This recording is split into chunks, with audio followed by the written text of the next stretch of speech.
Hello दोस्तों, मैं हेमंत हूँ। आज हम लोग जो एसीएफ 2020 का क्वेश्चन पेपर था ना, प्रीवियस ईयर का, ठीक है, जो उसका सेट है, उसको जो छत्तीसगढ़ के 50 क्वेश्चन आए हुए थे, उसका आंसर की एंड सॉल्यूशन देखने वाले हैं आज के क्लास में। जो कि जो आने वाले एग्जाम है, जैसे लेबर इंस्पेक्टर हो गया, हॉस्टल अधीक्षक हो गया, उसमें इम्पोर्टेंट हो जाएगा, ठीक है, उसमें हेल्पफुल होगा। तो इसीलिए मैं जो एसीएफ 2020 में जो क्वेश्चन आया था, उसमें से छत्तीसगढ़ का 50 क्वेश्चन इस क्लास में ले रहा हूँ, ठीक है। तो पेसेज बनाइएगा, ठीक है, अच्छे क्वेश्चन है। ये सब का रिवीजन हो जाएगा, छत्तीसगढ़ का रिवीजन हो जाएगा, ठीक है। तो हम लोग पहला क्वेश्चन आज के क्लास का देखेंगे, जो कि क्वेश्चन नंबर 51 होने वाला है। क्वेश्चन नंबर 51 जो कि आज के क्लास का पहला क्वेश्चन होगा, ठीक है। तो मैं बता रहा हूँ, पहला क्वेश्चन जो था, क्या था। छत्तीसगढ़ राज्य में निम्नलिखित सिंचाई परियोजनाएं किस नदी पर स्थापित की गई हैं, सुमेलित कीजिए, ठीक। तो छत्तीसगढ़ राज्य में निम्नलिखित सिंचाई परियोजना और नदी बताना है, सिंचाई परियोजना और नदी, ठीक। तो छत्तीसगढ़ का भूगोल से बताना है। तो पहला जिसमें क्या है, बाबू छोटेलाल श्रीवास्तव, ठीक है। और उसके बाद रविशंकर सिंचाई परियोजना, मिनी माता वी नारायण सिंह, ठीक। तो जो मिनी माता है, किसमें आता है, हसदेव में आता है। हसदेव नदी ना, ये तो हसदेव नदी है। वीर नारायण सिंह, तो वीर नारायण सिंह है, उसमें क्या है, कोडार, ठीक है। तो अब जो रविशंकर है का और बाबू छोटेलाल श्रीवास्तव, उसको दोनों का थोड़ा देख लेते हैं, ठीक है। तो यहाँ पे ये इसका इसका जो है, ठीक है। तो जो बाबू छोटेलाल श्रीवास्तव है, में सिलियारी नदी में है। और रविशंकर, ठीक है, रविशंकर तो क्या है, महानदी से, इसके बारे में भी पता रहता है। रविशंकर जो जलाशय है वो महानदी में है, उससे करना है, ठीक है। तो इसलिए जो 51 है ना, छत्तीसगढ़ राज्य में निम्नलिखित सिंचाई परियोजना, तो ये सिंचाई परियोजना है, ठीक, जो बाबू छोटेलाल श्रीवास्तव, रविशंकर, मिनीमाता, वीरनारायण सिंह, और कौन सी नदी में स्थापित है वो बताना था। तो बाबू छोटेलाल श्रीवास्तव जो है सिलियारी नदी पे है, और रविशंकर जो है महानदी पे, मिनीमाता जो है हसदेव में, ठीक है, और वी नारायण सिंह कोडार नदी में। तो इस टाइप से हम लोग नदी परियोजना देख चुके हैं। मतलब 51 का यहाँ पे जो करेक्ट आंसर है वो हो जाएगा सी। 51 का जो करेक्ट आंसर है, क्या है, सी। सी इज द करेक्ट आंसर। तो अब अगले क्वेश्चन में चले जाते हैं, इसको रब कर लेते हैं। एक तो 50 क्वेश्चन देखेंगे इस क्लास में, ठीक। तो पहला क्वेश्चन डन है, ठीक है, आज की क्लास का। अब इंग्लिश में भी है, आप इंग्लिश में देख सकते हो, ठीक है। उसके बाद यहाँ पे क्वेश्चन 52, जो आज की क्लास का दूसरा क्वेश्चन है, ठीक है। तो छत्तीसगढ़ में सबसे अधिक अरण्य क्षेत्र किस वन का है, और वही क्रम में सजाइए, ठीक है। छत्तीसगढ़ में सबसे अधिक अरण्य क्षेत्र मतलब फॉरेस्ट, ठीक है, फॉरेस्ट एरिया, ठीक। तो छत्तीसगढ़ में सबसे अधिक अरण्य क्षेत्र किस वन का है, और वही क्रम में सजाइए, ठीक। तो जैसे पहला जो है साल वन, दूसरा सागौन वन, तीसरा शीशम वन, चौथा मिश्रित वन। छत्तीसगढ़ में सबसे अधिक अरण्य क्षेत्र मतलब ये वन के आधार पर क्षेत्रफल बताना है, और वही क्रम में, ठीक है, मतलब डिसेंडिंग ऑर्डर में, ठीक है। मतलब सबसे ज्यादा पहले, सबसे ज्यादा पहले आएगा, फिर उसके बाद कम, फिर उसके बाद कम, ठीक है। तो सबसे ज्यादा पहले आएगा। तो साल वन, सागौन वन, मिश्रित वन, शीशम वन। तो 52 का जो यहाँ करेक्ट आंसर है, 52 का, वहाँ पे डी हो रहा है, ठीक है। D is the correct answer 52 का, ठीक है। तो इसका मतलब क्या है, तो मिश्रित वन सबसे ज्यादा है छत्तीसगढ़ में, मिश्रित वन सबसे ज्यादा है, ठीक है। चौथा पहले आएगा, उसके बाद साल वन, ठीक है, उसके बाद साल, सरई, जिसको सरई बोलते हैं ना, उसके बाद साल वन, फिर दूसरा सागौन वन आता है, उसके बाद शीशम वन। तो छत्तीसगढ़ में सबसे अरण्य क्षेत्र के आधार पर उसको, और वही क्रम है, मतलब डिसेंडिंग ऑर्डर में, ठीक, घटते क्रम में बताना है। तो सबसे ज्यादा जो क्षेत्र है, वन क्षेत्र, अरण्य क्षेत्र भी बोलते हैं, तो वो सबसे ज्यादा मिश्रित वन का है, मिश्रित वन। उसके बाद क्या है, साल वन, उसके बाद सागौन वन, फिर शीशम वन, ठीक। तो क्वेश्चन नंबर 2 आज की क्लास का वैसे 52 है, तो डन है। आगे बढ़ जाते हैं, ठीक, इसको इरेज कर देता हूँ। आज की क्लास का तीसरा क्वेश्चन देखने वाले हैं, ठीक, तीसरा क्वेश्चन, क्वेश्चन नंबर 3। तो छत्तीसगढ़ में उपलब्ध खनिज भंडार की स्थिति क्या है? अधिकतम अधिकतम से न्यूनतम क्रम में लिखिए। तो छत्तीसगढ़ के उपलब्ध खनिज भंडार, ये छत्तीसगढ़ में उपलब्ध खनिज भंडार के बारे में बताना है कि मतलब मिनरल, मिनरल जो है के बारे में। अधिकतम से न्यूनतम, ठीक। तो यहाँ पे जैसे चार दिया, लौह अयस्क, चूना पत्थर, कोयला, डोलोमाइट। ठीक, तो इसको भी डिसेंडिंग ऑर्डर में बताना है। सबसे ज्यादा भंडार, फिर उसके बाद न्यूनतम। तो सबसे ज्यादा भंडार किस खनिज का है छत्तीसगढ़ में बताना है। तो 53 का यहाँ पे जो करेक्ट आंसर है वो क्या है? ए आएगा। 53 का ए। मतलब क्या है? सबसे ज्यादा खनिज भंडार कोयला का है, ठीक है। कोयला का, फिर चूना पत्थर का, फिर लौह अयस्क का, फिर डोलामाइट। छत्तीसगढ़ में सबसे ज्यादा कोयला भंडार है, ठीक है। फिर चूना पत्थर, फिर लौह अयस्क, फिर डोलामाइट। ठीक है, तो इसको सब पता रहता है। कोयला, तो छत्तीसगढ़ को कोयला की राजधानी बोलते हैं ना, तो जैसे कोरबा जो है कोयला राजधानी, ऊर्जा राजधानी। ठीक है, वहाँ पे कोयला ज्यादा पाया जाता है। तो छत्तीसगढ़ में सबसे ज्यादा खनिज कोयला है, फिर चूना पत्थर। उसके बाद चूना पत्थर वैसे बलौदाबाजार में ज्यादा मिलता है, लौह अयस्क का। ठीक है, उसके बाद डोलोमाइट। तो 53 का यहाँ पे एक करेक्ट आंसर है। उठाते हैं, आगे चले जाते हैं। क्वेश्चन नंबर 54 पे। क्वेश्चन क्वेश्चन नंबर 54 आज के क्लास का चौथा है। क्वेश्चन नंबर 4, राज्य में प्राप्त खनिजों को जिलेवार सम्मिलित कीजिए। ठीक, तो राज्य में प्राप्त खनिजों को जिलेवार सम्मिलित करना है। 54, ठीक है। तो यहाँ पे राज्य राज्य में प्राप्त खनिजों को जिलेवार सम्मिलित कीजिए। खनिज है जिला के नाम, तो ग्रेनाइट, बॉक्साइट, चूना पत्थर, कोयला। ठीक, तो ये बताना है। तो 54 का जो करेक्ट आंसर है वो ऑप्शन बी है। इसका मतलब ए का 4 हो रहा है, ठीक है। ए का 4 ग्रेनाइट है, वो क्या है? किलो वहाँ पे मतलब प्राप्त खनिजों का जिला। तो ग्रेनाइट है वो कहाँ कहाँ? कांकेर में, कोंडागांव में, दंतेवाड़ा, सुकमा में। और बॉक्साइट का, यहाँ पे बॉक्साइट का तीसरा है। बॉक्साइट खनिज कहाँ? कोरबा में पाया जाता है, कोंडागांव में, कबीरधाम में, जसपुर में। ठीक, अब उसके बाद जो चूना पत्थर है, चूना पत्थर वो कहाँ कहाँ पाया जाता है? बस्तर में, सुकमा, बेमेतरा, बिलासपुर। बस्तर, सुकमा, बेमेतरा, बिलासपुर। और कोयला जो है, कोयला है तो नाम से पता चल रहा है कोरबा में सबसे ज्यादा कोयला मिलता है। कोयला तो यहाँ से हिंट मिलना था इसमें, ठीक है, यहाँ से हिंट मिलेगा। तो कोयला जो है कोरबा में सबसे ज्यादा, फिर रायगढ़, फिर सूरजपुर, फिर कोरिया। तो यहाँ से हिंट मिल रहा है। तो ठीक है, यहाँ पे भी है, कोरबा में भी है वैसे।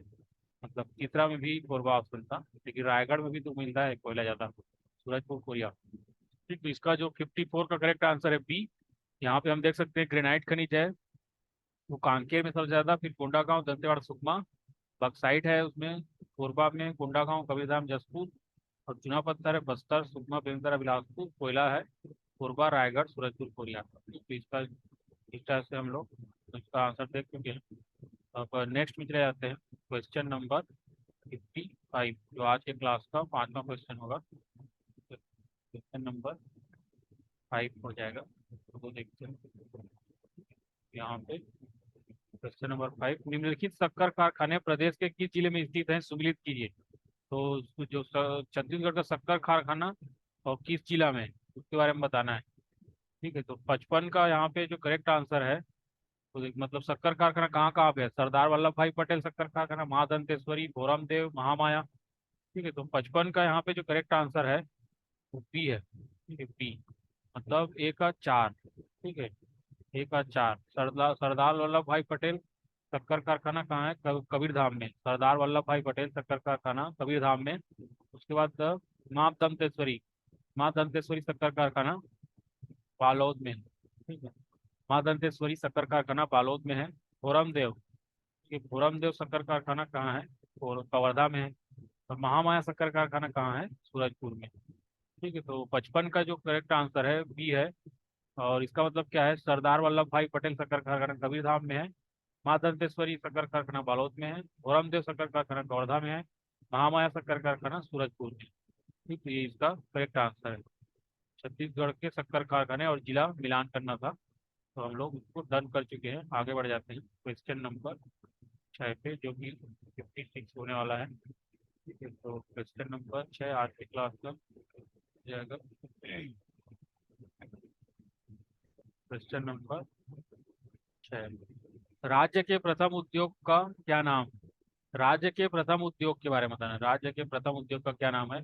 पहला मोहनजोट मिल, भिलाई इस्पात संयंत्र, पुनेट इस्पात संयंत्र, बंगाल नागपुर काटन मिल। ठीक, तो जो क्वेश्चन 56 है उसका जो सही आंसर है वो क्या है? Bengal Nagpur cotton mill. यही राज्य के प्रथम उद्योग का क्या नाम था? Bengal Nagpur cotton mill. ठीक है, बंगाल नागपुर काटन मिल। हाँ, राज्य के प्रथम उद्योग का नाम बंगाल नागपुर काटन मिल। ठीक, तो ये इसका करेक्ट आंसर। आगे बढ़ जाते हैं।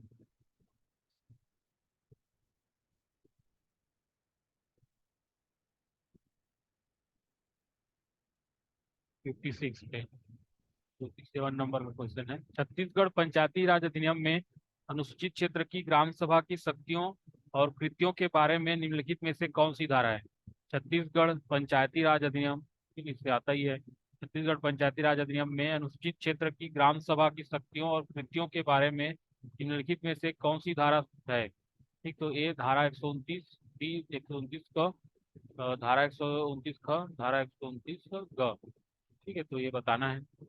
तो छत्तीसगढ़ पंचायती राज अधिनियम में अनुसूचित क्षेत्र की ग्राम सभा की शक्तियों और कृत्यों के बारे में निम्नलिखित में से कौन सी धारा है? तो यहाँ पे जो करेक्ट आंसर है वो धारा 129 का।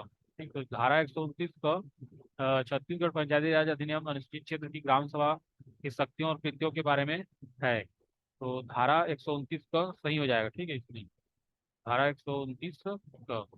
इसको रब करते हैं, आगे बढ़ जाते हैं।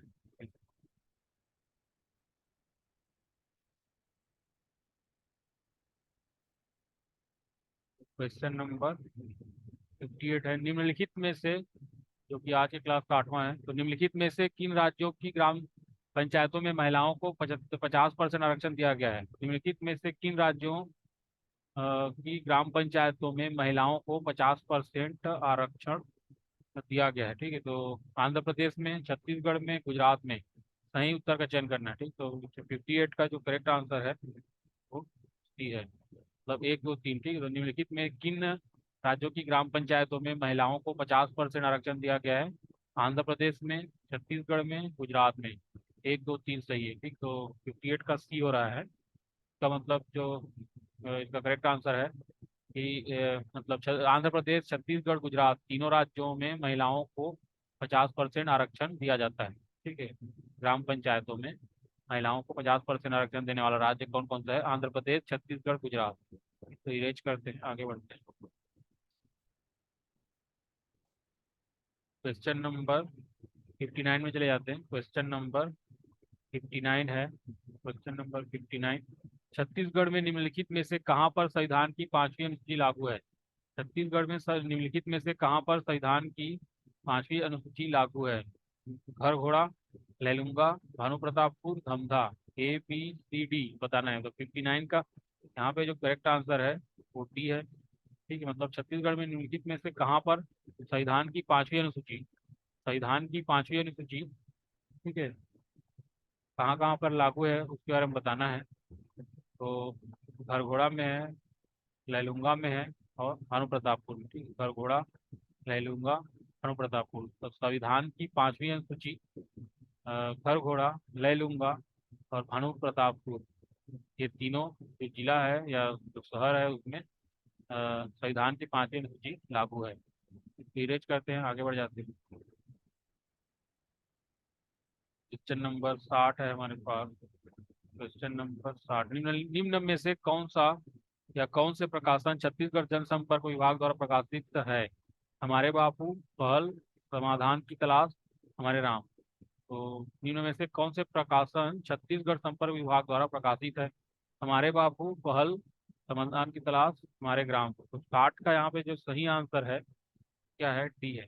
1 2 3 और 4। तो छत्तीसगढ़ में छत्तीसगढ़ जनसंपर्क विभाग द्वारा प्रकाशित कौन कौन सा है? हमारे बापू, पहल, समाधान की तलाश, हमारे राम में सभी छत्तीसगढ़ जनसंपर्क विभाग द्वारा प्रकाशित है। हमारे बापू, पहल, समाधान की तलाश, हमारे राम। ठीक, तो सभी इसका करेक्ट आंसर डी है।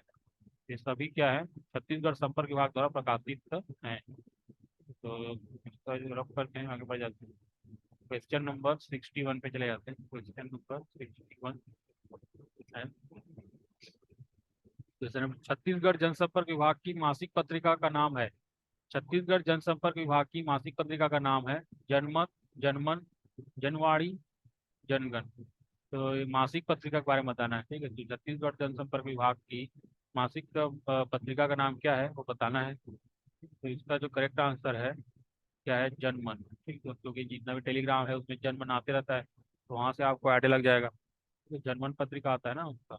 छत्तीसगढ़ जनसंपर्क विभाग की मासिक पत्रिका का नाम क्या है, जनमन है। इसको मतलब छत्तीसगढ़ जनसंपर्क विभाग ना, जनमन पत्रिका।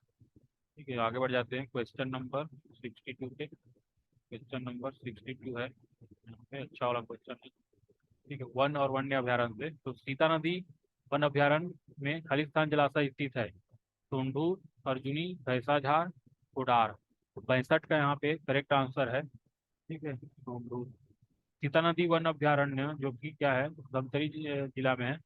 तो सीता नदी वन अभ्यारण्य में सोंडूर जलाशय स्थित है, ठीक। सोंडूर जलाशय कौन से अभ्यारण्य में है, सीता नदी वन अभ्यारण्य में। तो सीता नदी वन अभ्यारण्य धमतरी जिला में है, तो वहाँ पे सोंडूर जलाशय स्थित है, इसको याद रखना है। सीता नदी वन अभ्यारण्य सोंडूर जलाशय स्थित है। तो उसके बाद चले जाते हैं क्वेश्चन नंबर 63 पे। क्वेश्चन नंबर 63 है, छत्तीसगढ़ में बायोस्फीयर रिजर्व कहाँ स्थित है। छत्तीसगढ़ में बायोस्फीयर रिजर्व कहाँ स्थित है, तमोर पिंगला, अचानकमार, उदंती, भैरमगढ़। ठीक है, तो छत्तीसगढ़ में बायोस्फीयर रिजर्व कहाँ है, अचानकमार में। 63 का यहाँ पे बी हो जाएगा करेक्ट, ठीक है। अचानकमार में जो अभ्यारण्य है वो क्या है, बायोस्फीयर रिजर्व घोषित है। छत्तीसगढ़ में बायोस्फीयर रिजर्व कहाँ है, अचानकमार में। इसका करेक्ट आंसर है B. Option B is the correct answer. इसको इरेज करते हैं, आगे बढ़ जाते हैं। Question number 64। Question number 64, Chhattisgarh के मत्स्य पालन विभाग के अनुसार वर्ष 2020-21 के लिए मत्स्य पालन एवं उत्पादन हेतु खाली स्थान सतह जलीय क्षेत्र उपलब्ध है। ये करंट अफेयर्स का था, ठीक है, करंट अफेयर्स का क्वेश्चन था 2020-21। छत्तीसगढ़ के मत्स्य पालन विभाग के अनुसार 2020-21 के लिए मत्स्य पालन एवं उत्पादन हेतु खाली स्थान सतह जलीय क्षेत्र उपलब्ध है। ए, बी, सी, डी बताना है, ठीक है। तो इसका जो करेक्ट आंसर है 64 का, ठीक है, करेक्ट आंसर है A. A is the correct answer. Chhattisgarh के मत्स्य पालन विभाग के अनुसार 2020-21 के लिए मत्स्य पालन एवं उत्पादन हेतु 1.58 लाख हेक्टेयर सतह जलीय क्षेत्र उपलब्ध है, ठीक है, 1.580 लाख हेक्टेयर। तो इसका करेक्ट आंसर हो जाएगा, ठीक है।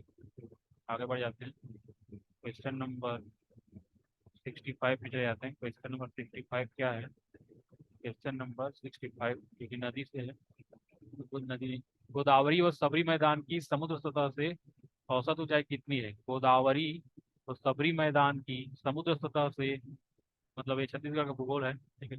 गोदावरी और सबरी मैदान की समुद्र सतह से औसत ऊंचाई कितनी बताना है। 300 मीटर से कम, 300 से 350 मीटर, 350 से 400 मीटर, 400 मीटर से अधिक। तो 65 का यहाँ पे जो करेक्ट आंसर है, 65 का क्या है, ए। गोदावरी और सबरी मैदान की समुद्र सतह से औसत ऊंचाई, गोदावरी और सबरी मैदान की समुद्र सतह से औसत ऊंचाई 300 मीटर से कम है, ठीक है। गोदावरी और सबरी मैदान की समुद्र सतह से औसत ऊंचाई 300 मीटर से कम है, ठीक। तो 65 का करेक्ट आंसर है ए। 65 का जो करेक्ट आंसर है वो ये आ रहा है, 300 मीटर से कम है, ठीक है। गोदावरी और सबरी मैदान की ऊंचाई जो है समुद्र सतह से 300 मीटर से भी कम है, इसको आपको ध्यान रखना है। एक क्वेश्चन आगे बढ़ जाते हैं 66। Question number 66। Question number 66 colour change कर लेते हैं। क्वेश्चन नंबर 16, जसपुर नगर किस प्रकार की स्थल आकृति में बसा है। जसपुर नगर किस प्रकार की स्थल आकृति में बसा है।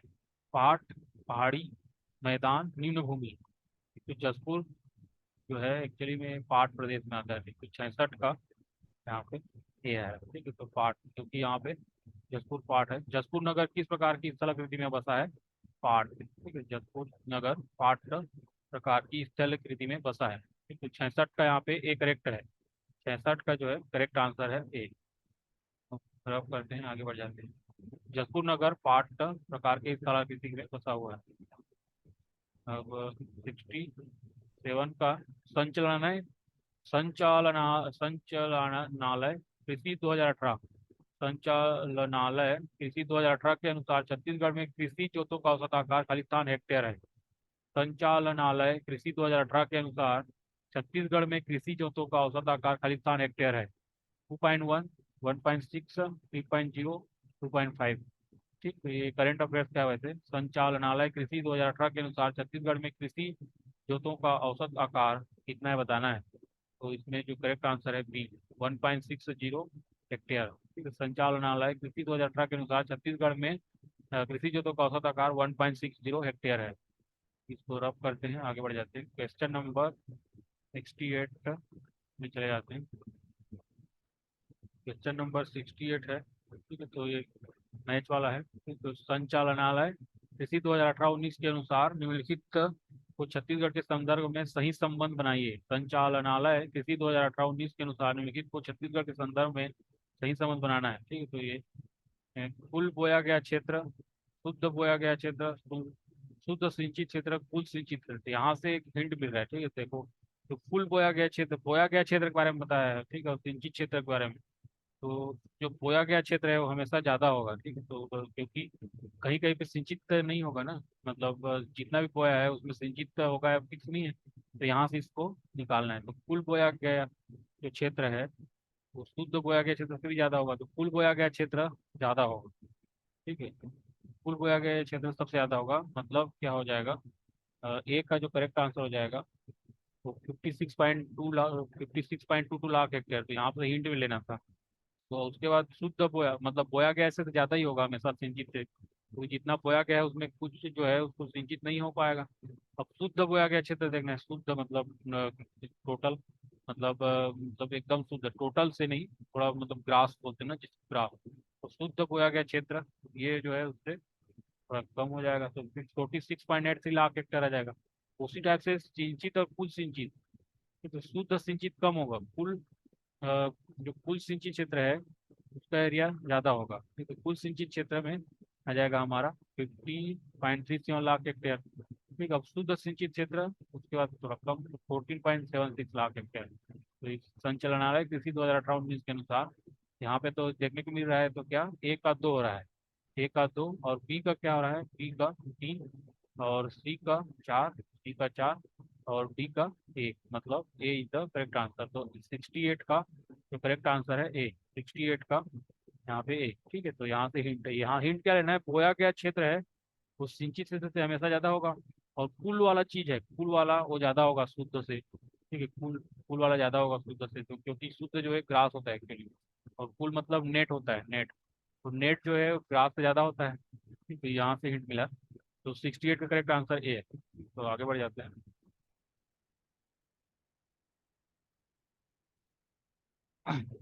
नेक्स्ट क्वेश्चन है, नेक्स्ट क्वेश्चन 69, 69 नंबर का क्वेश्चन है। वर्ष 2013 के संचालनालय कृषि छत्तीसगढ़ के अनुसार छत्तीसगढ़ में कुल कृषक परिवारों की संख्या कितनी है। वर्ष 2013 के संचालनालय कृषि छत्तीसगढ़ के अनुसार छत्तीसगढ़ में कुल कृषक परिवारों की संख्या कितनी है। 32.76 लाख, 36.46 लाख, 34.76 लाख, 37.46 लाख।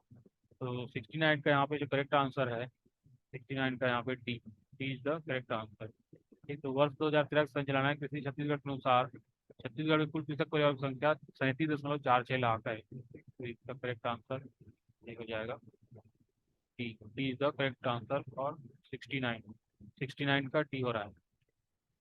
अब बढ़ जाते हैं क्वेश्चन 70 पे। राष्ट्रीय कृषि बीमा योजना NAIS कब से प्रारंभ किया गया। राष्ट्रीय कृषि बीमा योजना NAIS, national agricultural insurance scheme, national agricultural insurance scheme NAIS कब से प्रारंभ हुआ। 2004, 2005, 2003, 2004, 2005 से 2006, 1999 से 2000। तो 70 का यहाँ पे जो करेक्ट आंसर है वो क्या है, 70 करेक्ट आंसर है D, D is the correct answer. तो राष्ट्रीय कृषि बीमा योजना नेशनल एग्रीकल्चर इंश्योरेंस स्कीम 1999 से 2000 में क्या हो गया, तो प्रारंभ स्टार्ट हुआ था। ठीक है, तो इसका जो करेक्ट आंसर है ऑप्शन डी, 1999 से 2000, 70 का डी, 70 का डी। तो अब इसके बाद पूरा करते हैं, आगे बढ़ जाते हैं। क्वेश्चन नंबर 71 देखने वाले हैं। क्वेश्चन नंबर 71 क्या है, असत्य कथन है बताना है, असत्य कथन है। ये तो अच्छा क्वेश्चन है वैसे, मतलब फॉल्स, कौन सा इसमें फॉल्स है, ABCD दिया है, फॉल्स कौन सा बताना है, असत्य। तो पहला है पवई जलप्रपात बलरामपुर जिले में है। तीरथ तीरथगढ़ जलप्रपात सबसे ऊंचा है। चित्रकूट जलप्रपात सबसे चौड़ा है। रक्सगंडा जलप्रपात अस्तियों नदी पर है। तो तीरथगढ़ जलप्रपात है ना सबसे ऊंचा है, ठीक है। और चित्रकूट जलप्रपात सबसे चौड़ा है, ठीक है। रक्सगंडा जलप्रपात हल्दिया नदी पर है, ये भी ठीक है शायद। 71 का यहाँ पे करेक्ट है। 71 का ये गलत है, ठीक है। तो पवई जलप्रपात बलरामपुर में है, सही है, ठीक। पवई जलप्रपात बलरामपुर। तीरथगढ़ जलप्रपात सबसे ऊंचा। चित्रकूट जलप्रपात सबसे चौड़ा। रक्सगंडा जलप्रपात हल्दिया नदी पर नहीं है। तो असत्य कथन बताना था, तो इसमें करेक्ट आंसर है ऑप्शन डी। असत्य कौन सा है? Option D.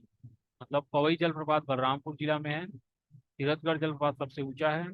चित्रकूट जलप्रपात सबसे चौड़ा है, ठीक। चित्रकूट सबसे चौड़ा, तीरथगढ़ जलप्रपात सबसे ऊंचा, पवई जलप्रपात बलरामपुर, पवई जलप्रपात बलरामपुर। तो ये अच्छा क्वेश्चन था, इसमें हम 3 क्वेश्चन कवर कर लिए, ठीक। जलप्रपात, छत्तीसगढ़ के जलप्रपात के बारे में 3 क्वेश्चन कवर हो गया है। पवई पवई जलप्रपात बलरामपुर, तीरथगढ़ जलप्रपात सबसे ऊंचा, चित्रकूट जलप्रपात सबसे चौड़ा, ठीक। तो 71 का यहाँ पे करेक्ट आंसर है, डी हो रहा है यहाँ पे, मतलब रक्तगंडा जलप्रपात हल्दिया नदी पर नहीं है। ठीक है, आगे बढ़ जाते हैं। क्वेश्चन नंबर 72 है। क्वेश्चन नंबर 72 है कि निम्न कथनों को पढ़कर सही विकल्प चुनिए। ठीक है, तो भारत के कुल खनिज उत्पादन का 13.7% छत्तीसगढ़ में प्राप्त होता है। भारत के कुल कोयला उत्पादन में लगभग 21.41% के साथ छत्तीसगढ़ प्रथम स्थान पर है। तो ए में क्या है? दोनों सत्य है, बी में दोनों सत्य है, सी में केवल एक सत्य है, डी में केवल दो सत्य है। दो कथन दिए हुए हैं। भारत के कुल खनिज उत्पादन का 13.7% छत्तीसगढ़ में प्राप्त होता है। दूसरा में क्या है? भारत के कुल कोयला उत्पादन में लगभग 21.41% के साथ छत्तीसगढ़ प्रथम स्थान पर है। तो 72 का यहाँ पे करेक्ट आंसर हो रहा है कि दोनों सत्य हैं, ठीक है। तो भारत के कुल खनिज उत्पादन का 13.7% खनिज छत्तीसगढ़ में प्राप्त होता है, ठीक है। तो ये याद रखना, भारत में जितना भी खनिज होता है ना, उसका 13.7% छत्तीसगढ़ में प्राप्त होता है, ठीक है। तो भारत के कुल कोयला उत्पादन में लगभग 21.41% के साथ छत्तीसगढ़ प्रथम स्थान, ठीक। तो कुल कोयला उत्पादन में छत्तीसगढ़ क्या है? प्रथम स्थान है। और टोटल जो देश का 21.41% छत्तीसगढ़ में होता है, ठीक। तो छत्तीसगढ़ कोयला उत्पादन में प्रथम है, तो दोनों सत्य हैं। तो 72 का ए हो जाएगा करेक्ट आंसर, ठीक। 72 का ए करेक्ट आंसर है। आगे बढ़ जाते हैं। 73 देखते हैं, क्वेश्चन नंबर 73 है। क्वेश्चन नंबर 73, छत्तीसगढ़ के अधिकांश जिलों में लिंगानुपात 1000 से अधिक है, तो निम्न में से कौन सा जिला इसमें शामिल नहीं है? तो छत्तीसगढ़ के जनगणना से छत्तीसगढ़ अधिकांश जिलों में लिंगानुपात 1000 से अधिक है, ठीक है। निम्न में कौन सा जिला इसमें शामिल नहीं है? ठीक है, तो मतलब लिंगानुपात 1000 से कम वाला जिला बताना है। तो मुंगेली, जशपुर, कोंडागांव, धमतरी, ठीक है, बताना है। तो लिंगानुपात 1000 से कम वाला, ठीक है। 73 का यहाँ पे जो सही आंसर है क्या है? मुंगेली। 73 का, ठीक। मतलब छत्तीसगढ़ के जो मुंगेली जिला है वहाँ लिंगानुपात 1000 से अधिक नहीं है, ठीक। मतलब 1000 से कम है, लिंगानुपात 1000 से कम मुंगेली जिला में है। जशपुर, कोंडागांव, धमतरी, इसमें लिंगानुपात 1000 से अधिक है छत्तीसगढ़ में। जशपुर जिला है, कोंडागांव जिला है, दमतरी, वहाँ पे लिंगानुपात 1000 से अधिक है। लेकिन मुंगेली जिला में क्या है? 1000 से कम है लिंगानुपात। तो इसका जो हमें आंसर पता चल गया। अब आगे बढ़ जाते हैं। क्वेश्चन नंबर 74 पे, क्वेश्चन नंबर 74 है, ठीक है। क्वेश्चन नंबर 74, निम्न कथनों को पढ़कर सही विकल्प चुनिए। एक, जनगणना 2011 में भारत की जनसंख्या वृद्धि दर में कमी आई है। जनगणना 2011 में भारत की जनसंख्या वृद्धि दर में कमी आई है, ये नहीं, गलत है ये तो। जनसंख्या वृद्धि दर में कमी नहीं आई है। जनगणना 2011 में छत्तीसगढ़ की जनसंख्या वृद्धि दर में वृद्धि हुई है, ये सही है, ठीक है। तो इसमें जो क्या है, इसमें जनसंख्या वृद्धि दर में वृद्धि हुई है, तो इसका जो केवल दो सत्य है, ठीक। तो 74 का यहाँ पे क्या हो जाएगा? जनगणना 2011 में भारत, अच्छा भारत है, अरे ये सही है, सही है। मतलब निम्न कथनों को पढ़कर सही विकल्प, भारत जनगणना 2011 में भारत की जनसंख्या वृद्धि दर में कमी आई, ठीक। तो भारत की जो जनसंख्या दर है ना, भारत की जनसंख्या वृद्धि दर में कमी आई है, तो ये सही है, ठीक है। भारत की जनसंख्या वृद्धि दर में कमी आई है, लेकिन जनगणना 2011 में छत्तीसगढ़ की जनसंख्या वृद्धि दर में वृद्धि हुई है, ये दोनों सब, ठीक है। तो करेक्ट आंसर है सी, 74 का सी, ठीक है। 74 का सी, मतलब जनगणना 2011 में भारत की जनसंख्या वृद्धि दर में कमी आई है, लेकिन छत्तीसगढ़ छत्तीसगढ़ की जनसंख्या वृद्धि दर में वृद्धि हुई है। तो ये आपको याद रखना है, जनसंख्या वृद्धि दर में कमी है भारत में और छत्तीसगढ़ में वृद्धि है। तो अच्छा क्वेश्चन है, आ सकता है। तो जनगणना से हमेशा आते हैं, 2011 वाला जनगणना से ही आएगा। ठीक है, तो 75 में चले जाते हैं, क्वेश्चन नंबर 75। कोरिया जिले में कौन सा स्थल अशोककालीन मूर्तियों के लिए प्रसिद्ध है? कोरिया जिले में कौन सा स्थल अशोककालीन मूर्तियों के लिए प्रसिद्ध है? हरजौका, मरेगढ़, कोटाडोल, भागरा। 75 का यहाँ पे करेक्ट आंसर है कोटाडोल। तो कोरिया जिले में कौन सा स्थल कोटाडोल है? कोटाडोल स्थल अशोककालीन मूर्तियों के लिए प्रसिद्ध है। तो कोरिया जिले में कोटाडोल अशोककालीन मूर्तियों के लिए प्रसिद्ध है। ठीक है, तो याद रखना, कोरिया जिले में कोटाडोल अशोककालीन मूर्तियों के लिए प्रसिद्ध है। ठीक है, तो इसका करेक्ट आंसर है कि कोटाडोल। कोरिया जिले में कोटाडोल अशोककालीन मूर्तियों के लिए प्रसिद्ध है। 76 में चले जाते हैं, क्वेश्चन नंबर 76 जो है, ठीक है, उसमें चले जाते हैं। तो भोंगापाल किसके लिए जाना जाता है? भोंगापाल किसके लिए जाना जाता है? ठीक है, तो यहाँ पे जो 76 है, इसमें देखते हैं। तो भोंगापाल किसके लिए जाना जाता है? विष्णु मंदिर के लिए, शिव मंदिर के लिए, बौद्ध विहार के लिए, किला के लिए? भोंगापाल किसके लिए जाना जाता है? 76 का यहाँ पे जो करेक्ट आंसर है बौद्ध विहार के लिए। भोंगापाल बौद्ध विहार के लिए जाना जाता है। भोंगापाल बौद्ध विहार के लिए जाना जाता है। तो 76 का सी, भोंगापाल बौद्ध विहार के लिए जाना जाता है। तो इसको रब करते हैं, आगे बढ़ जाते हैं। क्वेश्चन नंबर 77 में चले जाते हैं। Question number 77। ठीक, तो इसमें क्या करना है, मैचिंग टाइप है, सुमेलित करना है। सुमेलित कीजिए औद्योगिक केंद्र और जिला। तो औद्योगिक केंद्र है, उद्योग का केंद्र, और जिला खरील छपरा, नैनपुरा, अंजनी, जोरा तराई। 77 का यहाँ पे जो करेक्ट आंसर है वो डी है। करेक्ट आंसर डी है। तो करेक्ट आंसर है D, D is the correct answer. ठीक है, तो इसका मतलब क्या है? ए का 4 है, खरील छपरा कवर्धा में है, नैनपुरा सरगुजा में है, अंजनी बिलासपुर में है, जोरा तराई राजनांदगांव में। ठीक, तो औद्योगिक केंद्र और जिला, तो हरील छपरा औद्योगिक केंद्र कवर्धा जिला, नैनपुरा औद्योगिक केंद्र सरगुजा जिला, अंजनी औद्योगिक केंद्र बिलासपुर, जोरातराई औद्योगिक केंद्र राजनांदगांव। ठीक, तो इस टाइप से औद्योगिक केंद्र और जिला हम लोग तो देख चुके हैं, हरील छपरा कवर्धा, नैनपुरा सरगुजा, अंजनी बिलासपुर, जोरातराई राजनांदगांव। एक इसमें औद्योगिक केंद्र और जिला के बारे में आता है, तो I hope you can solve right. तो इस टाइप से अगर पता रहते हैं फैक्ट तो हम इजीली सॉल्व कर सकते हैं। तो इसको रब करते हैं, आगे बढ़ जाते हैं क्वेश्चन नंबर 78 पे। Question number 78। क्वेश्चन नंबर 78, निम्नलिखित अभिलेखों एवं संबंधित शासकों के नामों को सुमेलित कीजिए। निम्नलिखित अभिलेखों एवं संबंधित शासकों के नामों को सुमेलित कीजिए। ठीक, तो इतिहास से है, छत्तीसगढ़ का इतिहास। तो यहाँ पे मैचिंग टाइप है ना, तो 78 का करेक्ट आंसर है, 78 का यहाँ पे बी हो रहा है। ठीक है, इसका मतलब 78 का बी है। ठीक, तो निम्नलिखित अभिलेखों व संबंधित शासकों के नामों, जो ये अभिलेख है, अभिलेख है और शासक है, तो छत्तीसगढ़ के जो अभिलेख है और संबंधित शासक है छत्तीसगढ़ इतिहास के, वो बताना है। तो यहाँ पे एक का 3 हो रहा है, इसका मतलब क्या है? जो पुरुष ताम्रपत्र है ना, वो क्या है? नरेंद्र का शासक। जो पुरुष ताम्रपत्र अभिलेख है उसका शासक क्या है? नरेंद्र है। और सिरपुर लक्ष्मण मंदिर शिलालेख, सिरपुर लक्ष्मण मंदिर शिलालेख का जो शासक है वो शिवगुप्त बालार्जुन है। पारसुर शिलालेख, पारसुर शिलालेख का बारसुर शिलालेख का जो शासक है वो क्या है? जगदेक भूषण। और कोटगढ़ शिलालेख का जो शासक है वो क्या है? पृथ्वीदेव द्वितीय। तो ठीक है, तो इसका जो करेक्ट आंसर है मैच हो गया है। तो अभिलेख और शासक दिया था, तो पुरुष ताम्रपत्र जो है वो नरेंद्र शासक था, और मतलब पुरुष ताम्रपत्र का नरेंद्र शासक। सिरपुर लक्ष्मण मंदिर शिलालेख में शिवगुप्त बालार्जुन शासक थे, और बारहसुर शिलालेख के लिए जगदेक भूषण, और कोटगढ़ शिलालेख के लिए पृथ्वीदेव द्वितीय। कोटगढ़ शिलालेख के लिए पृथ्वीदेव द्वितीय।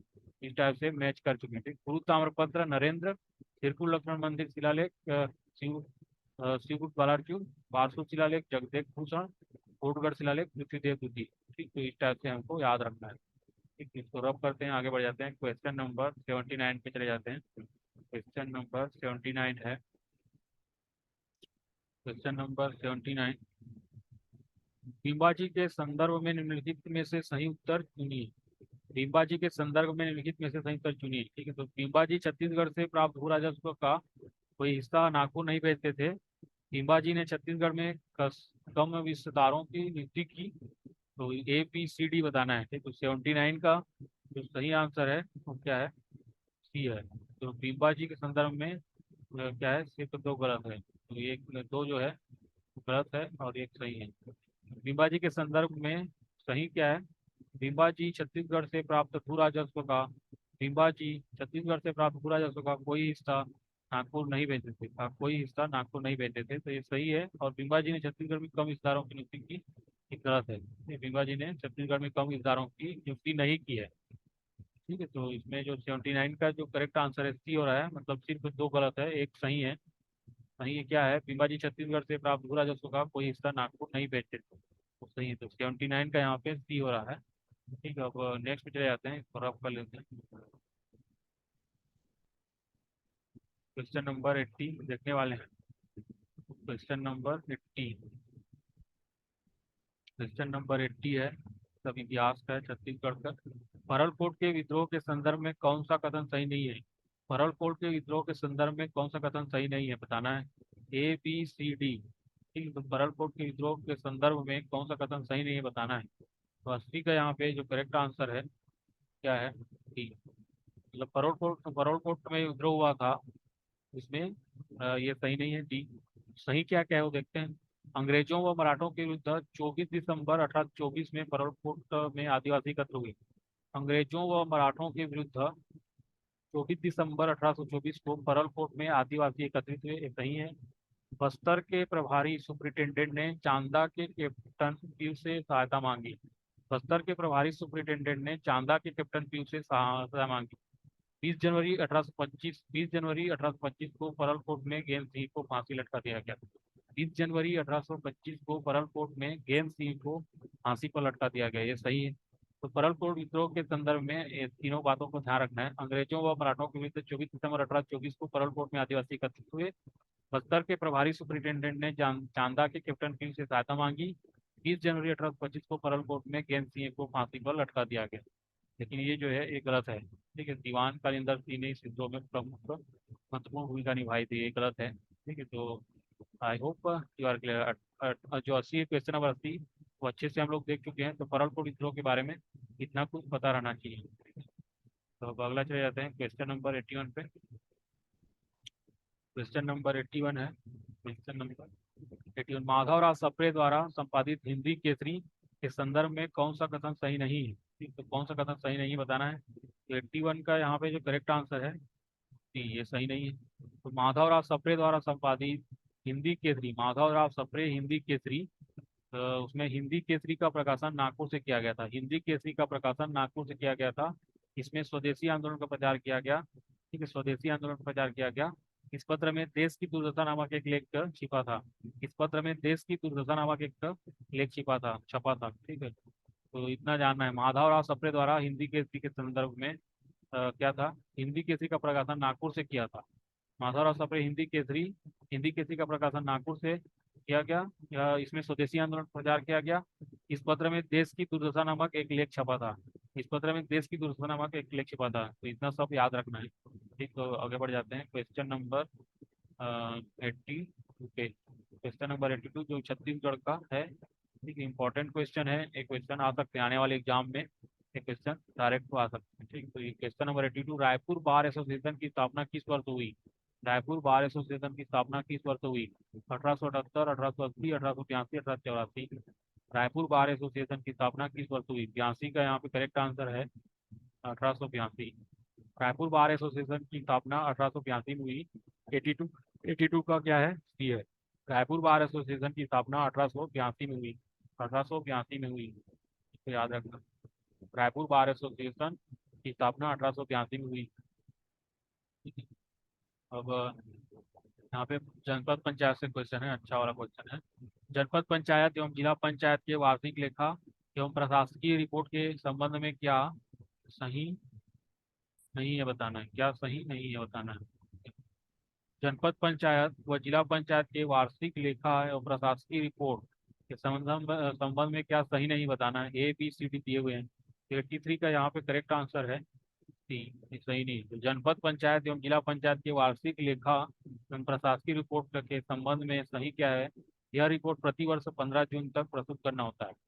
जनपद पंचायत एवं जिला पंचायत की वार्षिक लेखा एवं प्रशासकीय रिपोर्ट प्रति वर्ष 15 जून तक प्रस्तुत करना होता है। इस रिपोर्ट को जनपद पंचायत एवं जिला पंचायत की बैठकों में प्रस्तुत किया जाता है। इस रिपोर्ट को जनपद पंचायत एवं जिला पंचायत की बैठकों में प्रस्तुत किया जाता है। इसे संबंधित कार्यालयों जनपद पंचायत एवं जिला पंचायत के सूचना पटल पर चस्पा करना होता है। ठीक है, इसे हिंदी और अंग्रेजी में प्रकाशित करना होता है। ये क्या है? नहीं होता, ये गलत है मतलब। ठीक है, इसे हिंदी और अंग्रेजी में प्रकाशित करना नहीं होता है। तो जनपद पंचायत एवं जिला पंचायत की वार्षिक लेखा एवं प्रशासकीय रिपोर्ट के बारे में क्या है कि प्रति वर्ष क्या है, 15 जून तक प्रस्तुत करना होता है। इस रिपोर्ट को जनपद पंचायत एवं जिला पंचायत की बैठकों में प्रस्तुत किया जाता है। इससे संबंधित कार्यालयों जनपद पंचायत या जिला पंचायत के सूचना पटल पर चस्पा करना होता है, मतलब उसको नोटिस लगाना होता है। ठीक है, तो इसका मतलब यही है। अब इसको मिटाते हैं, आगे बढ़ जाते हैं, 84 पे चले जाते हैं। क्वेश्चन नंबर 84 आने वाला है। ठीक है, क्वेश्चन नंबर 84 ये भी अच्छा क्वेश्चन है ग्राम सभा से। ग्राम सभा की बैठकों के संबंध में निम्न में से कौन सा सही नहीं है? ग्राम सभा की बैठकों के संबंध में निम्न में से कौन सा सही नहीं है? 23 जनवरी, 14 अप्रैल, 20 जुलाई, 2 अक्टूबर। 23 जनवरी पहला माह, 14 अप्रैल, फिर 20 जुलाई, फिर 2 अक्टूबर। यहाँ पे 20 जुलाई वाला सही नहीं लग रहा है, देखते हैं 84 का क्या है। 84 का सी सी सही है। ग्राम सभा की बैठकों के संबंध में निम्न में से कौन सा सही नहीं है? 20 जुलाई वाला सही नहीं है। तो पहले क्या होगा, ग्राम सभा 23 जनवरी को बैठक होता है, फिर 14 अप्रैल को। ठीक है, उसके बाद जनवरी, फरवरी, मार्च, अप्रैल, चौथा महीना। अप्रैल, मई, जून, जुलाई। तो मतलब 20 जुलाई को नहीं होता है। तो ग्राम सभा की बैठकों के संबंध में 20 जुलाई सही नहीं है, 23 जनवरी को होता है, उसके बाद 14 अप्रैल के आसपास, फिर 2 अक्टूबर के आसपास। तो ग्राम सभा की बैठकों में 20 जुलाई वाला चीज जो है वो क्या है, गलत है। ठीक है, तो 84 का जो यहाँ पे करेक्ट आंसर है, ग्राम सभा की बैठक के संबंध में नहीं है 20 जुलाई को। मिटाते हैं, आगे बढ़ जाते हैं। Question number 85। क्वेश्चन नंबर 85 में चले जाते हैं। क्वेश्चन नंबर 85 है छत्तीसगढ़ पंचायत राज अधिनियम 1993 की धारा 129 ख के अनुसार ग्राम सभा की बैठकों की गणपूर्ति फोरम में महिलाओं का प्रतिशत कुल सदस्यों का कम से कम कितना होता है? 1/2, 1/5, 1/10, 1/3।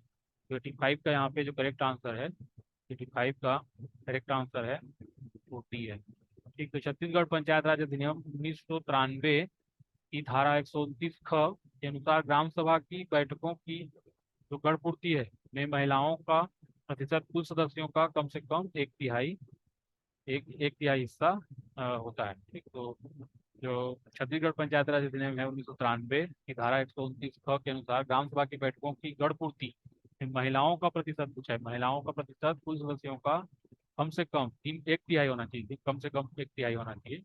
ये अच्छा क्वेश्चन है, इस टाइप से क्वेश्चन आते हैं, तो याद रखना है। महिलाओं का 1/3 होता है ग्राम सभा की बैठकों में। कोरम, कोरम से आता है क्वेश्चन। ठीक, कोरम का अच्छा से पढ़ना होता है। तो नेक्स्ट में चलाते हैं 86। किसी ग्राम पंचायत के सरपंच के पद की आकस्मिक रिक्ति हो जाने के बाद पंचायत का विशेष सम्मेलन कौन बुलाता है? किसी ग्राम पंचायत के सरपंच के पद की आकस्मिक रिक्ति हो जाने पर, मतलब खाली हो जाता है, तो हो जाने के बाद पंचायत का विशेष सम्मेलन कौन बुलाता है? उप सरपंच, पंचायत सचिव, मुख्य कार्यपालक अधिकारी, इनमें से कोई नहीं। तो 86 का यहाँ पे जो करेक्ट आंसर है क्या है, पंचायत का सचिव। तो किसी ग्राम पंचायत के सरपंच के पद की आकस्मिक रिक्ति हो जाने के बाद पंचायत का विशेष सम्मेलन कौन बुलाता है? पंचायत का जो सचिव होता है वो बुलाता है, पंचायत सचिव। 86 का यहाँ पे करेक्ट आंसर है बी, पंचायत सचिव। विशेष सम्मेलन पंचायत सचिव।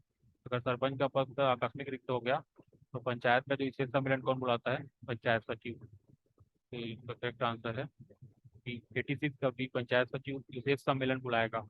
तो ये भी आ सकता है, अच्छा क्वेश्चन है। स्टेटिक ठीक है छत्तीसगढ़ का, कभी भी आ सकता है। ठीक है, तो 87 का ये भी सब पंचायत से है। तो उप सरपंच बनने के लिए निम्नांकित योग्यताओं में से कौन सा गलत है? उप सरपंच बनने के लिए निम्नांकित योग्यताओं में से कौन सा गलत है? ठीक, तो कौन सा गलत है बताना है। 87 का यहाँ पे जो करेक्ट आंसर है बी, उप सरपंच बनने के लिए निम्नलिखित में से कौन सा योग्यता गलत है? तो ऐसे आवेदक का पंचायत में भू संपत्ति अवश्य हो। ऐसे आवेदक का पंचायत में भू संपत्ति अवश्य हो, ये क्या गलत है? मतलब उप सरपंच बनने के लिए जो योग्यता है, आवेदक संसद या विधानसभा का सदस्य न हो। ठीक है, तो आवेदक संसद या विधानसभा का सदस्य न हो, और ऐसा आवेदक किसी कोऑपरेटिव समिति का अध्यक्ष या उपाध्यक्ष न हो। ऐसे आवेदक किसी कोऑपरेटिव समिति का अध्यक्ष या उपाध्यक्ष न हो। आवेदक पंच बनने की योग्यता रखता हो। ठीक, तो जो आवेदक है वो पंच बनने की योग्यता रखेगा, और कोऑपरेटिव समिति का अध्यक्ष या उपाध्यक्ष न हो, और न ही संसद या विधानसभा का सदस्य हो। ठीक है, तो सरपंच बनने का ये योग्यता है। और योग्यता क्या नहीं है कि ऐसे आवेदक का पंचायत में भू संपत्ति अवश्य हो। भू संपत्ति अगर नहीं है फिर भी आप सरपंच की योग्यता रखते हैं। ठीक है, तो इसका करेक्ट 87 का करेक्ट आंसर है बी। तो ये नहीं है मतलब योग्यता। ठीक, तो अब आगे बढ़ जाते हैं और अब कर देते हैं 88 पे चले जाते हैं, क्वेश्चन नंबर 88 पे। छत्तीसगढ़ का हम लोग जीके देख रहे हैं, जो कि एसीएफ 2020 का क्वेश्चन पेपर में आया था। ठीक है, 88 में चले जाते हैं। क्वेश्चन नंबर 88 है, ग्राम पंचायत की निम्नलिखित स्थायी समितियों तथा उनके सचिवों के नाम सुमेलित कीजिए। तो ग्राम पंचायत की स्थायी समिति के बारे में आया है, तो उनके सचिवों के नाम बताना है। ठीक है, तो 88 का जो करेक्ट आंसर है देख लेते हैं। 88 का जो करेक्ट आंसर है, 88 का ये हो रहा है।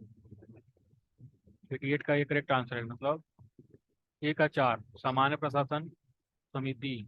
इसका जो सचिव होता है सचिव ग्राम पंचायत। एक सामान्य प्रशासन समिति, ग्राम पंचायत की जो स्थायी समिति है उसमें सामान्य प्रशासन समिति होता है, उसका जो सचिव होता है वो कौन है? सचिव ग्राम पंचायत होगा। शिक्षा स्वास्थ्य एवं समाज कल्याण समिति, शिक्षा स्वास्थ्य एवं समाज कल्याण समिति में कौन होगा? तीसरा। ठीक है, ग्रामीण विकास विभाग के सहायक विकास विस्तार अधिकारी, ग्रामीण विकास विभाग के सहायक विकास विस्तार अधिकारी। और उसके बाद क्या है? कृषि पशुपालन एवं मत्स्य पालन समिति, कृषि पशुपालन एवं मत्स्य पालन समिति का जो सचिव होगा कौन होता है? तो कृषि विस्तार अधिकारी, सहायक चिकित्सा अधिकारी। ये राजस्व तथा वन समिति का जो होता है पटवारी या वन रक्षक, पटवारी या वन रक्षक। ठीक, राजस्व तथा वन समिति का जो अध्यक्ष होता है, राजस्व तथा वन समिति का अध्यक्ष पटवारी या वन रक्षक होता है। जी, तो ग्राम पंचायत की निम्नांकित स्थायी समितियों तथा उनके सचिवों का ग्राम पंचायत की जो स्थायी समिति में सामान्य प्रशासन समिति, उसका जो सचिव है सचिव ग्राम पंचायत। शिक्षा स्वास्थ्य एवं समाज कल्याण समिति में ग्रामीण विकास विभाग के सहायक विकास विस्तार अधिकारी एडीओ। उसके बाद कृषि पशुपालन एवं मत्स्य पालन समिति का जो होता है कृषि विस्तार अधिकारी, सहायक चिकित्सा अधिकारी। ये होता है राजस्व वन समिति का जो सचिव है पटवारी या वन रक्षक। तो अच्छा क्वेश्चन था ग्राम पंचायत की स्थायी समिति के बारे में। तो प्रमुख जो होता है मतलब सचिव, उसके बारे में बताया था। ठीक है, तो क्वेश्चन नंबर 89 देखते हैं। क्वेश्चन नंबर 89 ये भी पंचायत से है। जनपद पंचायत की बैठकों का आयोजन करता कौन होता है? जनपद पंचायत की बैठकों का आयोजन करता कौन होता है? मुख्य कार्यपालन अधिकारी जनपद पंचायत, जनपद पंचायत के अध्यक्ष, जनपद पंचायत के उपाध्यक्ष, उसमें से कोई नहीं। जनपद पंचायत की बैठकों का आयोजन करता कौन होता है? तो ये होता है 89 का एक मुख्य कार्यपालन अधिकारी, मतलब तो जनपद पंचायत सीईओ। ठीक है, मुख्य कार्यपालन अधिकारी जनपद पंचायत। तो जनपद पंचायत का जो सीईओ होता है वो क्या होता है? जनपद पंचायत की बैठकों का आयोजन करता है। ठीक, तो ये याद रखना है। जनपद पंचायत की बैठक का आयोजन कौन करता है? मुख्य कार्यपालन अधिकारी जनपद पंचायत। तो इसका करेक्ट आंसर ए 89 का करेक्ट आंसर है। 90 में चले जाते हैं। जिला पंचायत से बहुत सारा क्वेश्चन आया है। ठीक है, तो एक और आया है, जनपद पंचायत विभिन्न प्रकार की योजनाओं एवं रिपोर्ट तैयार करने के लिए उत्तरदायी होती है। निम्नांकित में से कौन सा कार्य जनपद पंचायत संपादित नहीं करती? जनपद पंचायत विभिन्न प्रकार की योजनाओं एवं रिपोर्ट तैयार करने के लिए उत्तरदायी होती है। निम्नांकित में से कौन सा कार्य जनपद पंचायत संपादित नहीं करती थी? तो ए बी सी डी उसमें से कौन सा कार्य जनपद पंचायत नहीं करती है बताना है। 90 का इसमें तो करेक्ट आंसर है डी। जनपद पंचायत विभिन्न प्रकार की योजनाएं एवं रिपोर्ट तैयार करती है, उसमें से क्या है? राज्य सरकार या जिला पंचायत द्वारा आर्थिक विकास तथा सामाजिक न्याय से संबंधित प्रदत्त योजनाओं से संबंधित वार्षिक योजना तैयार करती है। जनपद पंचायत के क्षेत्र अधिकार के अधीन आने वाले समस्त ग्राम पंचायत से संबंधित समेकित वार्षिक योजना तैयार करवाती है। काम एवं विकास योजनाओं से संबंधित योजना जो कि जनपद पंचायत के फंड से संचालित हो। तो ये सब क्या है? जनपद पंचायत के योजना एवं रिपोर्ट तैयार करने के लिए उत्तरदायी है। लेकिन केंद्र सरकार द्वारा प्रदत्त वार्षिक योजनाओं के क्रियान्वयन के संबंध में नहीं होता। 90 का क्या है, ये तो ये कॉमन सेंस वाली बात थी, तो बना सकते थे। तो 90 का डी है। तो एक बार इरेज करते हैं, आगे बढ़ जाते हैं।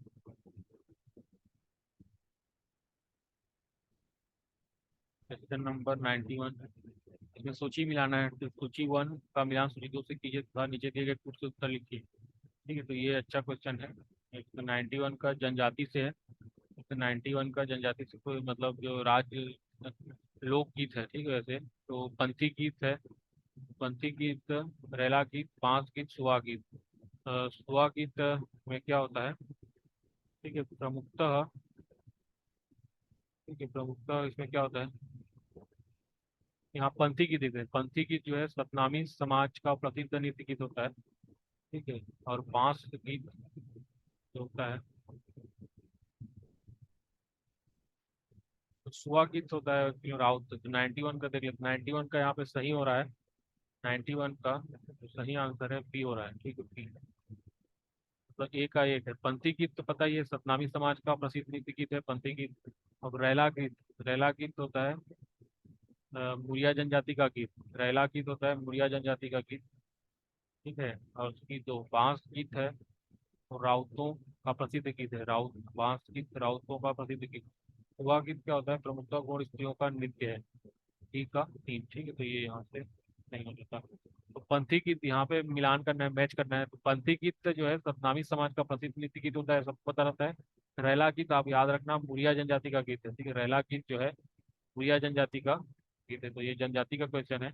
रैला गीत मुरिया जनजाति। बांस गीत राउत का प्रसिद्ध गीत है, राउत लोग का गीत गाते हैं। सुहा गीत जो है प्रमुखतः गौड़ स्त्रियों का नृत्य गीत है। गौड़ स्त्रियों का नृत्य, यहाँ स्त्रियों से ही लेना है। सुहा जो है वो स्त्री लोग करते हैं, तो सुहा गीत प्रमुखतः गौड़ स्त्रियों का नृत्य है, ठीक है। पंथी गीत सतनामी समाज, रैला गीत मुरिया जनजाति, बांस गीत राउतों का प्रसिद्ध गीत, सुहा गीत प्रमुखतः गौड़ स्त्रियों का नृत्य गीत। इस टाइप से समझ सकते हैं। अब आगे बढ़ जाते हैं 92 में। Question number 92, question number 92 question number 92, घड़वा शिल्प बनाया जाता है। घड़वा शिल्प बनाया जाता है पीतल से, कांसा से, रागा से, लोहा से, ठीक है। तो घड़वा शिल्प बनाया जाता है पीतल से, कांसा से, रागा से, लोहा से। निम्नलिखित विकल्पों में सही उत्तर बताना है, ए बी सी डी बताना है। तो 92 का यहाँ पे जो सही आंसर है वो ये है, एक दो तीन सही है, ठीक है। तो पीतल से, कांसा से, रागा से। तो घड़वा शिल्प जो है पीतल से भी बनाया जाता है, कांसा से भी बनाया जाता है, रांगा से भी बनाया जाता है, ठीक है, लोहा से बनाया नहीं जाता। तो 92 का जो यहाँ पे करेक्ट आंसर हो रहा है क्या है, ए। घड़वा शिल्प जो है पीतल से बनाया जा सकता है, कांसा से बनाया जा सकता है, रांगा से बनाया जा सकता है, लेकिन लोहा से बनाया नहीं जा सकता। तो घड़वा शिल्प का जो करेक्ट आंसर है ए है। मतलब घड़वा शिल्प पीतल, कांसा और रांगा से बनाया जा सकता है। अब बढ़ जाते हैं आगे, 93 में चले जाते हैं। क्वेश्चन नंबर 93, क्वेश्चन नंबर 93 है जनगणना से है। जनगणना से भी अच्छा क्वेश्चन आया है। जनगणना 2011 के जनसंख्या के आधार पर छत्तीसगढ़ की निम्नलिखित जनजातियों की आरोही क्रम सजाई है। आरोही क्रम, असेंडिंग ऑर्डर, ठीक है। असेंडिंग मतलब बढ़ते क्रम, ठीक है। असेंडिंग मतलब बढ़ते, और आरोही मतलब क्या होता है, बढ़ते क्रम। छोटा फिर ज्यादा, कम, कम के बाद ज्यादा, ठीक है। तो मतलब असेंडिंग ऑर्डर होता है आरोही क्रम। तो जनगणना 2011 के अनुसार जनसंख्या के आधार पर छत्तीसगढ़ की निम्नलिखित जनजातियों के आरोही क्रम, ठीक। तो मतलब अ, जनसंख्या के आधार पे ना, तो कौन सी जनजाति का जनसंख्या कम है, तो कौन सी जनजाति का जनसंख्या ज्यादा है, उसके बारे में बताना है, आरोही क्रम बताना है। तो जनगणना 2011 के अनुसार एक दो तीन चार दिया है, तो इसमें से ए बी सी डी कौन है बताना है। एक में क्या है, गुण, दो दूसरा में कमार, तीसरा बैगा कंवर। तो गुण का क्या है, सबसे ज्यादा है, तो गुण लास्ट में आएगा, पहला वाला जो है लास्ट में आएगा, तो यहाँ पे इसी में है। इसका सी होगा। 93 का क्या है करेक्ट आंसर, ये है। ये तो सरल था, हर कोई बना सकता था, ठीक है। एक ही में ऑप्शन है ना, गुण क्या है सबसे ज्यादा है। आरोही क्रम मतलब सबसे लास्ट में क्या गुण आएगा। जनगणना 2011 की जनसंख्या के आधार पर, जनसंख्या के आधार पर जो जनजाति, गुण जनजाति सबसे ज्यादा है, ठीक है, इसलिए। उसके बाद चौथा है मतलब कंवर। तो सबसे कम कौन सा है, सबसे कम जो है कंवर, कमार है। सबसे कम जनसंख्या कमार जनजाति की है, फिर बैगा जनजाति की, फिर कंवर की, फिर गोंड सबसे ज्यादा है। ठीक, तो जनगणना 2011 के अनुसार गोंड की जो है वो सबसे ज्यादा जनसंख्या है, और सबसे कम किसका है, कमार। तो इसमें सही आंसर क्या है, ऑप्शन सी, कमार, फिर बैगा, फिर कंवर, फिर गोंड। कमार, बैगा, कंवर, गोंड। गोंड की जनसंख्या ज्यादा है और कमार की जनसंख्या कम है। तो इसको ध्यान रखना। तो ये आ सकता है जनगणना 2011 के अनुसार जनसंख्या के आधार पर जनजाति का क्रम। ये जनसंख्या के आधार पर जनजाति का क्रम आ सकता है। फिर 94, क्वेश्चन नंबर 94 में चले जाते हैं। 94, तो नीचे दो कथन दिए हुए हैं। एक कथन एक क्या है, छत्तीसगढ़ में सिरपुर एक प्रमुख बौद्ध स्थल है। छत्तीसगढ़ में सिरपुर एक प्रमुख बौद्ध स्थल है। दूसरा कथन है राम झरना बस्तर में स्थित है। राम झरना बस्तर में स्थित है। उपरोक्त कथनों के परिप्रेक्ष्य में नीचे दिए गए विकल्पों में से सही उत्तर बताना है। ABCD है। 94 का यहाँ पे जो सही आंसर है वो क्या है, एक है। कथन एक सही है तथा कथन दो सही नहीं है। ठीक है, तो छत्तीसगढ़ में सिरपुर एक स्थल है। ठीक, छत्तीसगढ़ में सिरपुर एक प्रमुख बौद्ध स्थल है, बौद्ध बुद्ध धर्म से संबंधित है। राम झरना बस्तर में स्थित नहीं है, तो ये गलत है, ये सही है। तो 94 का जो करेक्ट आंसर है ए है, 94 का ए। कथन एक सही तथा कथन दो सही नहीं है। ठीक है, छत्तीसगढ़ में सिरपुर एक प्रमुख बौद्ध स्थल है, पता रहना चाहिए। छत्तीसगढ़ में सिरपुर जो है वो प्रमुख बौद्ध स्थल है। ठीक है, लेकिन राम झरना है वो बस्तर में नहीं है। ठीक, तो राम झरना कहाँ है आप कमेंट सेक्शन में बताना। तो राम झरना में सिरपुर एक क्या है, बौद्ध स्थल है। छत्तीसगढ़ में जो सिरपुर है क्या है, एक बौद्ध स्थल है। ठीक है, 94 का यहाँ पे करेक्ट आंसर है A. A is the correct answer. मिटाते हैं, आगे बढ़ जाते हैं। क्वेश्चन नंबर 95 चले जाते हैं। क्वेश्चन नंबर 95 है। क्वेश्चन नंबर 95, छत्तीसगढ़ के निम्नलिखित साहित्यकारों को उनके जन्म वर्ष के आधार पर आरोही क्रम में सजाइए। ठीक, तो छत्तीसगढ़ के निम्नलिखित साहित्यकार, छत्तीसगढ़ के साहित्यकार उनके जन्म वर्ष के आधार पर आरोही क्रम में बताना है। मतलब क्या है, असेंडिंग ऑर्डर में। असेंडिंग, सबसे पहले कौन है बताना है, सबसे पहले कौन, उसके बाद सबसे लास्ट में। ठीक है, तो लास्ट में कौन है वो बताना है। तो छत्तीसगढ़ के साहित्यकार का जन्म सबसे पहले जो है किसका हुआ था वो बताना है। हेमनाथ यदु का, सुंदरलाल शर्मा का, द्वारिका प्रसाद तिवारी का, बंशीधर पांडे का। 95 का यहाँ पे जो करेक्ट आंसर है वो बी हो रहा है। मतलब सबसे पहले जन्म किसका हुआ था, सुंदरलाल शर्मा। सुंदरलाल शर्मा का पहले हुआ था, फिर बंशीधर पांडे जी का, फिर द्वारिका प्रसाद तिवारी का, और लास्ट में हेमनाथ यदु का। साहित्यकारों का जन्म वर्ष के आधार पर आरोही क्रम बताना था। असेंडिंग ऑर्डर मतलब सबसे पहले कौन जन्मा था, सुंदरलाल शर्मा। ठीक है, सुंदरलाल शर्मा सबसे पहले जन्मे थे, फिर बंशीधर पांडे, फिर उसके बाद द्वारिका प्रसाद तिवारी, फिर हेमनाथ यदु। तो ये पता रहना चाहिए छत्तीसगढ़ का साहित्यकार और उनके जन्म वर्ष का। तो आपको ध्यान रखना है, तभी आगे वाले जो भी क्वेश्चन आएंगे ये आ सकता है। फिर नेक्स्ट छत्तीसगढ़ के साहित्य या साहित्यकार उससे तो आता ही है एक क्वेश्चन। तो छत्तीसगढ़ के साहित्यकारों में सबसे पहले जन्म किसका हुआ था, सुंदरलाल शर्मा, फिर बंशीधर पांडे, फिर द्वारिका प्रसाद तिवारी, फिर हेमनाथ यदु। ठीक है, तो आगे बढ़ जाते हैं और अब करते हैं क्वेश्चन नंबर 96 चले जाते हैं। क्वेश्चन नंबर 96 पर चले जाते हैं। क्वेश्चन नंबर 96 पर तो यहाँ पे है क्वेश्चन नंबर 96। कोरिया खेत के करिया बीज का तात्पर्य क्या है। कोरिया खेत के करिया बीज, ठीक, कोरिया खेत के करिया बीज, पेपर और स्याही, नारियल, मूंगा, सूरजमुखी। कोरिया खेत के करिया बीज, सूरजमुखी, मूंगा, नारियल। कोरिया खेत के करिया बीज, पेपर और स्याही, पेपर और स्याही, नारियल, मूंगा, सूरजमुखी। तो 96 का यहाँ पे जो करेक्ट आंसर है क्या है, पेपर और स्याही। ठीक है, तो ये कोरिया खेत जैसे पेपर है ना, ठीक है, पेपर एक क्या है, सफेद रहता है, व्हाइट रहता है, उसमें करिया भी। ठीक है, तो जो स्याही है, स्याही क्या है, स्याही काला होता है, तो इसीलिए कोरिया खेत के करिया बीज का तात्पर्य पेपर और स्याही से लिया गया है। 96 का ए, ये 96 का ए, को कोरिया खेत के करिया बीज का तात्पर्य पेपर और स्याही से है। तो ध्यान रखना था, अच्छा क्वेश्चन सवाल है। बहुत लोगों ने गलत किया होगा, क्योंकि सूरजमुखी भी हो सकता है, इसलिए ऐसा सोच के गलत किए होंगे। तो 96 का यहाँ पे क्या है, ए लिया है। और याद रखना है गोया खेत करिया बीज का मतलब क्या है, पेपर और स्याही है। ठीक है, और 97 देख लेते हैं। 97, अरपा पैरी के धार महानदी है अपार, राज्य गीत के रचयिता कौन है। हरपा पैरी के धार महानदी है पार, राज्य गीत के रचयिता कौन है? तो ये राज्य गीत है हरपा पैरी के धार महानदी है पार। Doctor Narendra Verma, doctor Om Prakash Verma, doctor Kesilal Verma, doctor Shriram Verma. Correct answer है 97 का ए, 97 का ए। तो अरपा परी की धार महानदी है पार, राज्य की रचयिता कौन है? डॉक्टर नरेंद्र देव वर्मा, डॉक्टर नरेंद्र देव वर्मा। अरपा परी की धार महानदी है पार, राज्य की रचयिता कौन है? डॉक्टर नरेंद्र वर्मा, याद रखना, डॉक्टर नरेंद्र वर्मा। ठीक है, अरपा परी की धार महानदी है पार, इसका रचयिता। आगे बढ़ जाते हैं, क्वेश्चन नंबर 98 पे चले जाते हैं। क्वेश्चन नंबर 98 है, इस सूची को मिलाना है। क्वेश्चन नंबर 90, सूची 1 का मिलान सूची 2 से कीजिए तथा नीचे दिए गए कूट से सही उत्तर चुनिए। सूची 1 सूची 2। ठीक, तो यहाँ पे दिया है, मुहावरा दिया है, फोड़ो फोड़ो फोड़री, छह आंखी तीन बोड़री। फोड़ो फोड़ो फोड़री, छह आंखी तीन बोड़री।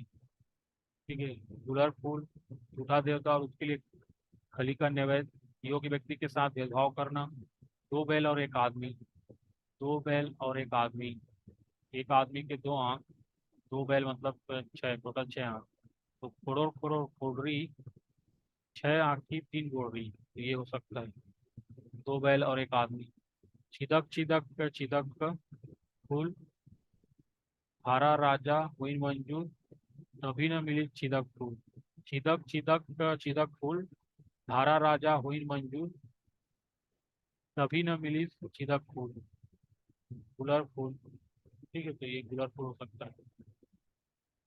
लबरा देवता और खरी के अठवाही, लबरा देवता और खरी के अठवाही, झूठा देवता और उसके लिए खली का नैवेद्य, ये हो सकता है। लबरा देवता और खरी के अठवाही, झूठा देवता और उसके लिए खली का नैवेद्य, कमैया पर भाजी भात, फसुआ पर सुहारी। कमैया पर भाजी भात, फसुआ पर सुहारी, योग्य व्यक्ति के साथ व्यवहार करना। ठीक है, इसका करेक्ट आंसर हो गया। कमैया पर भाजी भात, जो कमा रहा है, जो पैसे कमा रहा है, उसके लिए भाजी भात दे रहे हैं। जो फसुआ है और सुहारी, जो मतलब कुछ काम नहीं कर रहा है, उसके लिए अच्छा चीज दे रहे हैं। ठीक है, सुहारी दे रहे हैं, इसका मतलब क्या है? योग्य व्यक्ति के साथ भेदभाव करना।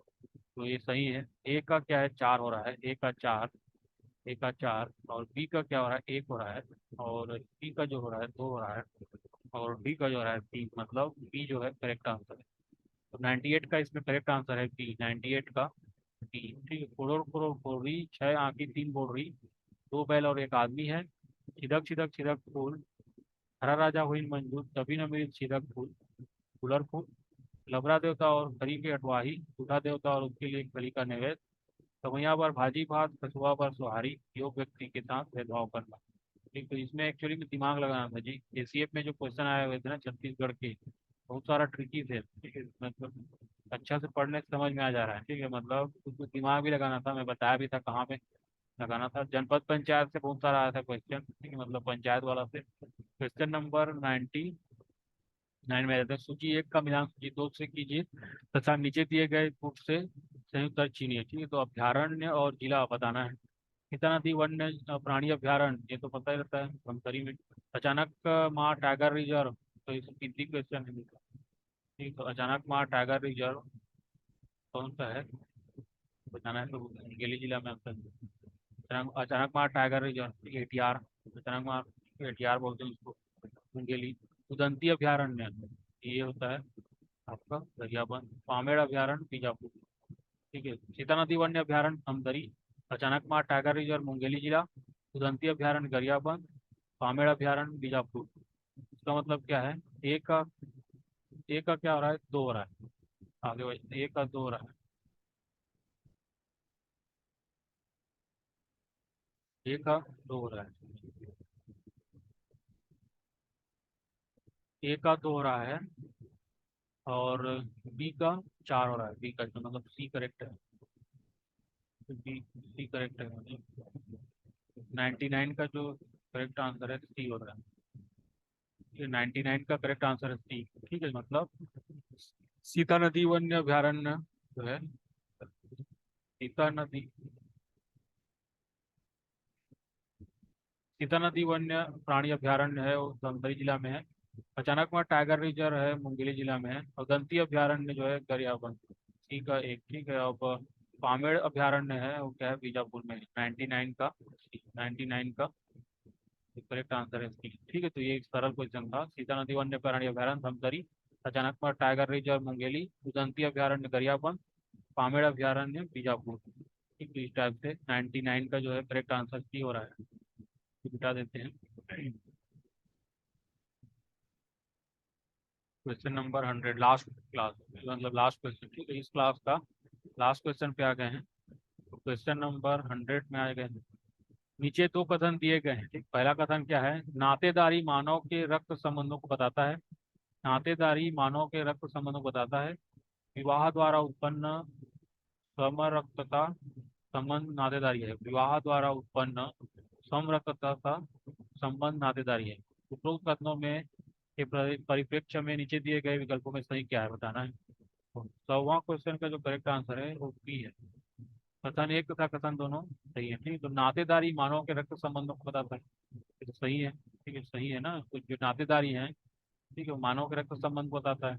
विवाह द्वारा उत्पन्न सम रक्तता संबंध नातेदारी है, तो विवाह द्वारा उत्पन्न सम रक्तता संबंध नातेदारी है, ये भी सही है। तो इसलिए जो लास्ट क्वेश्चन था आज की क्लास का, उसका जो दोनों कथन क्या है, सही है। मतलब कथन एक तथा कथन दो दोनों सही है, तो इसका करेक्ट आंसर है बी। तो 100 का बी। इस टाइप से क्वेश्चन 50 क्वेश्चन आज देख चुके हैं जो छत्तीसगढ़ से जुड़े हुए थे। तो इस टाइप से क्वेश्चन आने वाले जो एग्जाम है, जैसे लेबर इंस्पेक्टर, हाउस अधीक्षक, और भी जैसे जो शिक्षक भर्ती है उसमें, और जो आईटीआई का हॉस्टल वार्डन है, तो सब में आ सकते हैं। छत्तीसगढ़ का जो इम्पोर्टेंट 50 क्वेश्चन था उसको हम कवर कर चुके हैं। तो आई होप आपको अच्छा लगा होगा। Now I will stop. Good night.